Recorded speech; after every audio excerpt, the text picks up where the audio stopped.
Hello students, कैसे हैं आप? Welcome to ATP.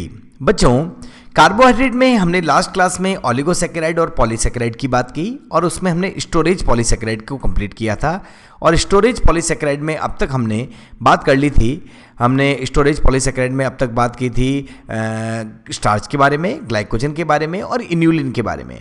आज हम स्ट्रक्चरल पॉलीसैकेराइड्स की बात करेंगे और स्ट्रक्चरल पॉलीसैकेराइड में पहला पॉलीसैकेराइड हमारा आता है जिसका नाम है सेल्यूलोज। सेल्यूलोज, सबसे पहले cellulose is the main structural unbranched structural polysaccharide जो स्ट्रक्चर बनाने में हेल्प करते हैं उनकी बात कर रहे हैं। And cellulose is the main structural unbranched homopolysaccharide polysaccharide of plants. ठीक है, मेन स्ट्रक्चरल अनब्रांच्ड है बच्चों, है ना, अनब्रांच्ड है। आपको मतलब इसका मतलब इसमें 1,6 लिंकेज होगी या नहीं होगी? नहीं होगी। आपको पता है लास्ट लेक्चर में हमने पढ़ा जहां भी ब्रांच होता है वहां पे ब्रांचिंग पॉइंट पर 1,6 लिंकेज होती है। यहां पर 1,6 लिंकेज हमें देखने को नहीं मिलेगी। So cellulose is the main structural unbranched homopolysaccharide of plants and one molecule of cellulose has about 6,000, एक मॉलिक्यूल जो होता है सेलुलोज का उसमें 6,000 बीटा ग्लूकोज रेसिड्यूज होते हैं। ठीक है, और cotton fibre contain the largest amount 90% of cellulose. Cotton fibre के अंदर 90% सेलुलोज होता है। ठीक है, एंड वुड में 25 to 50% सेलुलोज होता है। ठीक है, बाकी वुड के अंदर क्या होता है, हेमिसेलुलर और लिग्निन होता है, लेकिन कॉटन फाइबर में तो 90% सेलुलोज प्रेजेंट होता है बच्चों। Fibre of cotton, linen and jute are used for textile and robes. ठीक है, कॉटन के, लिनन के और जूट जो है उनको टेक्सटाइल्स में और रोब्स में यूज किया जाता है। इन सब में सेलुलोज ही होता है।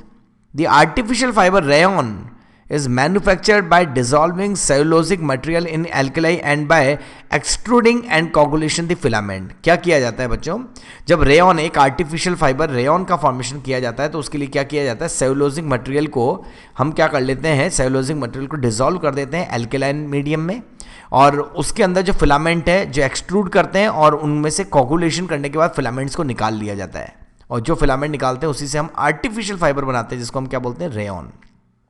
ठीक है, and by treatment with other chemical cellulose is converted to cellulose acetate. तो अगर थोड़ा सा केमिकल इसमें चेंज कर दी जाए तो सेलुलोज एसीटेट बनता है, जिसे हम यूज़ करते हैं फैब्रिक्स के फॉर्म में, जिसे सेलुलोज प्लास्टिक के फॉर्म में यूज़ किया जाता है, एंड शटर प्रूफ ग्लास भी बनाया जाता है। सेलुलोज नाइट्रेट एक प्रोपिलेंट एक्सप्लोजिव है। ठीक है, और प्रोपिलियंट एक्सप्लोजिव के साथ साथ कार्बोक्सी मिथाइल सेलुलोज को आइसक्रीम में यूज़ किया जाता है, उसको स्मूथनिंग के लिए, कॉस्मेटिक्स में यूज़ किया जाता है, मेडिसिन में यूज़ किया जाता है, to emulsify and give a smooth texture, emulsified करने के लिए और उसको स्मूथ टेक्सचर देने के लिए हम क्या कर लेते हैं बच्चों, सेलुलोज के कार्बोक्सी मिथाइल सेलुलोज को यूज़ करते हैं। तो मैं आपको सीधे सीधे बता रहा हूँ कि सेलुलोज के क्या क्या फंक्शंस हैं। तो सेलुलोज की बहुत सारे फंक्शंस हैं बच्चों। कॉटन फाइबर में 90% सेलुलोज होता है, वुड में 25 to 50% सेलुलोज होता है, और अगर हम बात करें आर्टिफिशियल फाइबर रेयन जो है वो भी सेलुलोजिक मटेरियल से ही डेवलप किया जाता है। ठीक है, सेलुलोज एसीटेट को फैब्रिक, सेलुलोजिक प्लास्टिक और शटर प्रूफ ग्लास को बनाने में यूज़ करते हैं। सेलुलोज नाइट्रेट को एक प्रोपिलियंट एक्सप्लोजिव की तरह यूज़ करते हैं। एंड कार्बोक्सी मिथाइल सेलुलोज जो है उसको आइसक्रीम में, कॉस्मेटिक्स में और मेडिसिन में यूज़ किया जाता है। Cellulose can be hydrolyse to soluble sugar. ठीक है, हाइड्रोलाइज करके सॉल्युबल शुगर बना सकते हैं। And microbes can then convert the sugar to form ethanol. तो पहले क्या किया जाता है, सेलुलोज से हाइड्रोलाइज करके शुगर बनाई जाती है और फिर माइक्रोब्स इस शुगर को कन्वर्ट करते हैं इथेनॉल में, ब्यूटेनॉल में, एसीटोन में, मीथेन में और अदर यूजफुल केमिकल में। इथेनॉल अल्कोहल बन जाएगा बच्चों। आपको इथेनॉल सुनकर थोड़ा सा अजीब लग रहा होगा कि सेलुलोज से भी इथेनॉल मिल जाएगी बच्चों।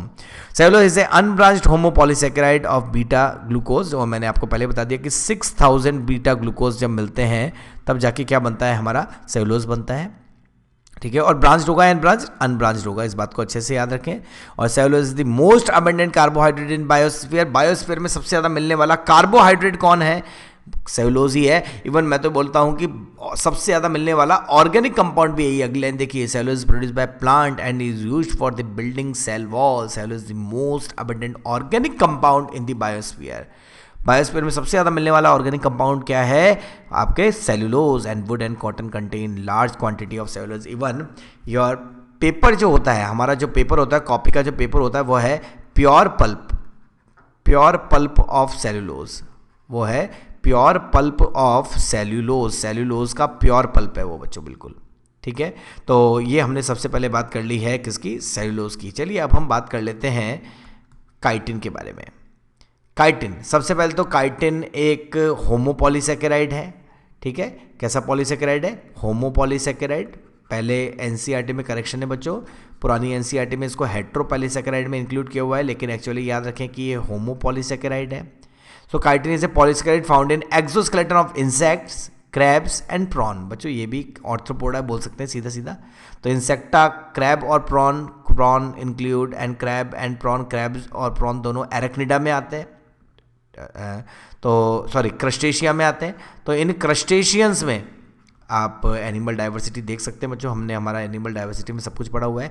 क्रस्टेशियंस में और इंसेक्टा के में एक्सोस्केलेटन में काइटिन प्रेजेंट होता है। Chitin is similar to cellulose in many way except that is basic unit is not glucose. बस याद रखें काइटिन बहुत सारी चीज़ों में सेलुलोज जैसा ही होता है, बस याद रखें कि काइटिन सेलुलोज के अंदर हम बोल सकते हैं कि ग्लूकोज यूनिट होती है, बीटा ग्लूकोज यूनिट होती है सेलुलोज में, लेकिन काइटिन के अंदर याद रखें N acetyl glucose amine unit होती है। कौन सी यूनिट होती है, nitrogen containing acetyl glucose amine unit present होती है किसमें, काइटिन में।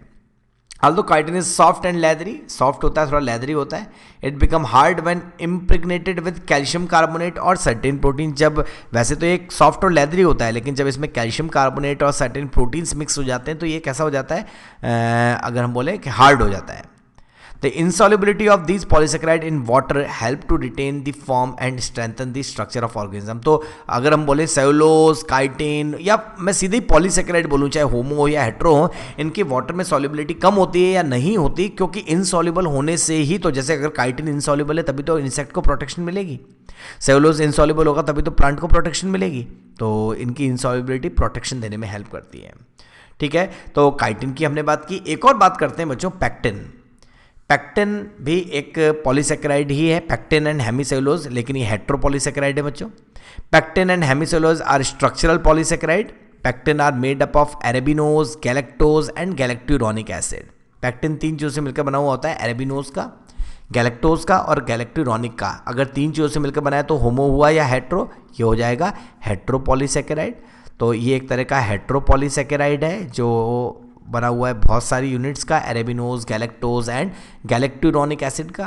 Pectin as pectic acid is an acidic polysaccharide of methyl ester of D galacturonic acid. तो पैक्टिक एसिड अलग चीज़ है, जो एसिडिक पॉलीसेकेराइड होता है एक तरह का, ठीक है। Middle lamella which bind to cell together is composed of calcium pectate, magnesium pectate. याद रखें कैल्शियम और मैग्नीशियम पैक्टेट प्रेजेंट होता है मिडिल लैमेला में, जो सेल्स को बाइंड करती है मिडिल लैमेला में, एक दूसरे से जोड़ने में हेल्प करती है। So due to this substance the water absorption capacity of cell wall आएगा बच्चों, cell wall is increase. Cell wall की वाटर एब्जॉर्प्शन कैपेसिटी इंक्रीज हो जाती है। ये वर्ड गलत आया है बच्चों, हंसने की जरूरत नहीं है आपको, ठीक है। तो याद रखें कि सेल वॉल की वाटर एब्जॉर्प्शन कैपेसिटी जो है वो इंक्रीज हो जाती है। Water absorption capacity of cell wall increase due to pectin and fruit wall contain high percentage of pectin. जब तक पैक्टिन बहुत ज़्यादा रहेगा तब तक फूड की राइपनिंग नहीं होगी, फूड कच्चा रहेगा, हार्ड रहेगा, और पैक्टिनेज एंजाइम इसे ब्रेक करेगा तो फूड की राइपनिंग हो जाएगी। तो during ripening pectin break down into simple sugar resulting in the sweetening and loosening of fruit. तो पैक्टिन तो बना हुआ है एरेबिनोज का, गैलेक्टोज का, गैलेक्टोरोनिक एसिड का। तो अगर पैक्टिन अपनी यूनिट में टूट जाए तो गैलेक्टोज आ जाएगा, अगर गैलेक्टोज आ जाएगा तो फ्रूट राइपनिंग के साथ साथ उसकी स्वीटनिंग भी बढ़ जाएगी। Hemicellulose is a mixture of D गैलोज linked by, एक और वर्ड आता है हेमीसेलुलोज, ये भी होता है सेल वॉल में, mixture of D xylose and linked by beta 1,4 glycosidic linkage. Beta linkage होती है और जाइलोज यूनिट होती हैं। तो जाइलेंस, अरेबन्स, गैलेक्टेंस आर हेमीसेलुलोजेज, ठीक है, ये सारे हेमीसेलुलोजेज हैं। And food such as dates, Phoenix have hemicellulose as reserve foods. तो डेट्स के अंदर, फेनिक्स के अंदर, इन सब के अंदर, खजूर के अंदर हेमीसेलुलोज रिजर्व फूड के फॉर्म में होता है। तो कुछ फ्रूट्स ऐसे भी हैं, फूड ऐसे भी जिनके अंदर हमें रिजर्व फूड के फॉर्म में मिलता है हेमीसेलुलोज, जैसे डेट्स एंड फेनिक्स के अंदर। याद रखेंगे इस बात को। चलिए, तो ये पैक्टिन और हेमीसेलुलोज की हमने बात की। अब हम बात करते हैं नेक्स्ट टॉपिक की, जिसका नाम है म्यूकोपॉलीसेकेराइड। व्हाट इज म्यूकोपॉलीसेकेराइड, इसके बारे में बात करते हैं। Mucopolysaccharide is a slimy substance. The slimy substance produced by plant are called mucilage. Plant से जो स्लाइमी सब्सटेंस बनता है प्लांट्स में, उस स्लाइमी सब्सटेंस को हम बोलते हैं mucilage. And when you soak the seeds of isabgol, plantago ovata जो आता है, अगर हम उसके सीड्स को लें और कट द फ्रूट ऑफ ओकरा, भिंडी के, अगर हम भिंडी को काटें या ईसबगोल के बीज को हम अगर बॉईल करें या उसको हम पानी में डालें, you will notice the presence of slimy substance. तो ये जो स्लाइमी सब्सटेंस मिलता है ना भिंडी के अंदर, ओकरा के अंदर जो स्लाइमी सब्सटेंस मिलता है वो है mucilage. And mucilage are polysaccharide formed from galactose and mannose. और ये म्यूसिलेज जो पॉलीसैकेराइड है वो गैलेक्टोज और मैनोज का बना हुआ है. और ये गैलेक्टोज और मैनोज का बना हुआ many seaweeds yield mucilages of commercial value. जैसे कुछ से, तो ये ही म्यूसिलेज है गैलेक्टोज और मैनोज यूनिट से जो बना हुआ है, तो वो भी एक तरह का गैलेक्टोज और मैनोज से बना है. तो होमो तो हुआ नहीं, क्या हुआ, हेट्रो. तो वो भी एक हेट्रोपॉलीसैकेराइड होगा. लेकिन क्या भिंडी का म्यूसिलेज हम काम में लेते हैं? नहीं बच्चों, हमें बहुत सारे सीवीड्स का म्यूसिलेज मिलता है जिसे कमर्शियल वैल्यू में काम में लेते हैं. जैसे एगार, एगार एगार, एल्जिनिक एसिड है ना, कैराजिनिन है ना, कैराजिनिन, एल्जिनिक एसिड, एगार, एगार एगार तो सुना है, कल्चर मीडिया में यूज़ करते हैं. तो ये सारे जो है म्यूकोपॉलीसैकेराइड है जो म्यूसिलेजेस सब्सटेंस है. Mucopolysaccharide are found in cell wall of bacteria and in the connective tissue of animals. Animals के कनेक्टिव टिश्यू में म्यूकोपॉलीसैकेराइड है. ठीक है, बैक्टीरिया की सेल वॉल में म्यूकोपॉलीसैकेराइड है. एंड बॉडी फ्लूइड्स के अंदर म्यूकोपॉलीसैकेराइड्स हैं. ठीक है, and these bind protein in cell wall. Protein cell wall के अंदर प्रोटीन को बाइंड करने में हेल्प करते हैं. And connective tissue and water in interstitial space, thereby providing lubrication in ligament and tendon. Lubrication देते हैं लिगामेंट्स को, टेंडन्स को, कनेक्टिव टिश्यू में मिलते हैं, प्रोटीन को बाइंड करने में हेल्प करते हैं. The vitreous humour of the I synovial fluid also contain. Vitreous humour के अंदर होता है. ठीक है, और साइनोवियल फ्लूइड के अंदर म्यूकोपॉलीसैकेराइड प्रेजेंट होता है. तो हर जगह जहाँ लुब्रिकेशन प्रोवाइड करने का काम है वहाँ पर ये म्यूसिलेजिनस मटेरियल होगा जिसको हम क्या बोलेंगे, म्यूकोपॉलीसैकेराइड. और हमारी बॉडी में कॉमनली म्यूकोपॉलीसैकेराइड जिस फॉर्म में होता है वो है हाइल्यूरोनिक एसिड. हाइल्यूरोनिक एसिड मैं सीधा सीधा बोल सकता हूँ, hyaluronic acid work as a animal cement. ये जोड़ने का काम करता है, एनिमल सेल्स को जोड़ने में हेल्प करता है. Animal cement hyaluronic acid is a found in connective tissue and in cell wall. Cell wall में भी होता है और कनेक्टिव टिश्यू में भी होता है. तो ये एक एनिमल सीमेंट की तरह काम करता है. Heparin is a polymer of sulphated glucosamine and sulphated iduronic acid. ठीक है, तो सल्फेटेड यूनिट से मिलकर बना हुआ है कौन, heparin. It is an anticoagulant present in human blood, आप सभी जानते हैं. तो ये भी एक म्यूकोपॉलीसैकेराइड है. अभी मैंने थोड़ी देर पहले पढ़ा था कि ईसबगोल प्लांटेगो से हमें मिलता है, तो husk of plantago ovata and mucilage of aloe barbadensis are medicinally use. इन्हें एलोज डायरिया के ट्रीटमेंट में और एब्डोमिनल प्रॉब्लम परगेटिव की तरह यूज़ किया जाता है. एलोज को, बार्बेडेंसिस को, इन सब के अंदर जो म्यूसिलेज है म्यूकोपॉलीसैकेराइड है वो मेडिसिनल प्रॉपर्टी रखता है बच्चों. और अब आप इस डायग्राम में देख सकते हैं ये सेलुलोज है, देख रहे हैं बच्चों, सेलुलोज होगा. और ये काइटिन, काइटिन दिख रहे हैं बच्चों. काइटिन जो होता है सॉफ्ट होता है, लेदरी होता है, लेकिन कैल्शियम जब जमा हो जाए तो ये थोड़ा सा कैसा हो जाएगा, हार्ड हो जाएगा बच्चों. और वाटरप्रूफ होता है, ये भी वाटरप्रूफ होता है. सेलुलोज जो सेल वॉल में है, और chitin this is the most abundant organic compound present in animal world. This is second most abundant, और ये है मोस्ट अबंडेंट. ठीक है, तो most abundant organic compound present in biosphere is cellulose and second rank के आती है जिसकी वो है काइटिन. तो बच्चों आज के लेक्चर में हमने क्या क्या बात की है, आज के लेक्चर में हमने कार्बोहाइड्रेट में स्ट्रक्चरल पॉलीसैकेराइड की बात की है. और उसमें हमने सबसे पहले सेल्यूलोज की बात की, फिर हमने काइटिन की बात की, फिर हमने पैक्टिन की बात की. और इन सब की बात करने के बाद हमने बात की उसके बाद म्यूकोपॉलीसैकेराइड्स की. और म्यूकोपॉलीसैकेराइड की इतनी बात करने के बाद हमने बात कर ली सेलुलोज और काइटिन की स्ट्रक्चर की बात की. म्यूकोपॉलीसैकेराइड में बहुत सारे नाम आपको बताए गए. ये भी बताया गया कि डेट्स ऑफ फिनिक्स में hemicellulose as a reserve food होता है. और उसके बाद चलिए इससे रिलेटेड कुछ क्वेश्चंस की बात करते हैं. देखते हैं कि अब हमारा पॉलीसैकेराइड, और इवन हम सीधे सीधे बोले कि हमारा क्या कंप्लीट हो चुका है, कार्बोहाइड्रेट कंप्लीट हो चुका है. तो कार्बोहाइड्रेट या इस पूरे टॉपिक से अब तक जो हमने पढ़ा उससे रिलेटेड क्वेश्चन करते हैं. Which of the following is a structural polysaccharide. structural. Glycogen is a storage polysaccharide. Starch is a storage polysaccharide. Inulin is also storage polysaccharide. Last lecture, आज के लेक्चर में तो अभी यही पढ़ा कि cellulose is a structural polysaccharide. Cellulose एक structural polysaccharide है. नेक्स्ट क्वेश्चन आ जाता है बच्चों.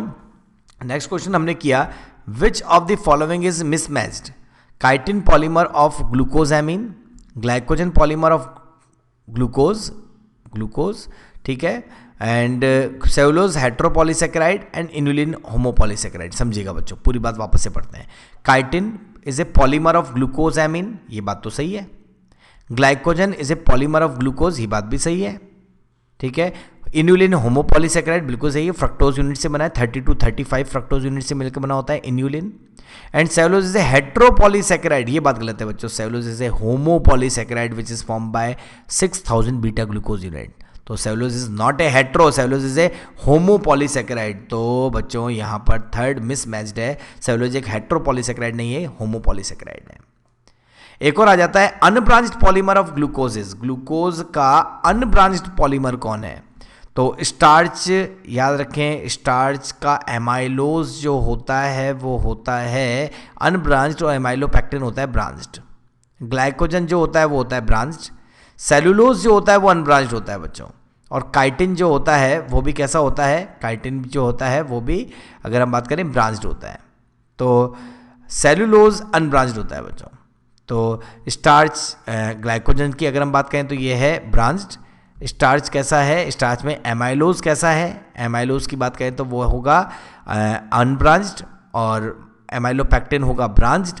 काइटिन होगा अनब्रांच्ड और सेलुलोज होगा अनब्रांच्ड. तो ये याद रखें कि सेलुलोज भी अनब्रांच्ड होता है. तो सेलुलोज में आ जाएगा cellulose. Unbranched polymer of glucose is unbranched cellulose है बच्चों. ये ब्रांच्ड है, ये भी ब्रांच्ड है, और काइटिन भी इवन ब्रांच्ड होगा, लेकिन सेलुलोज कैसा होगा? अनब्रांच्ड होगा. याद रखेंगे इस बात को. चलिए आगे बात करते हैं. एक और क्वेश्चन देखते हैं.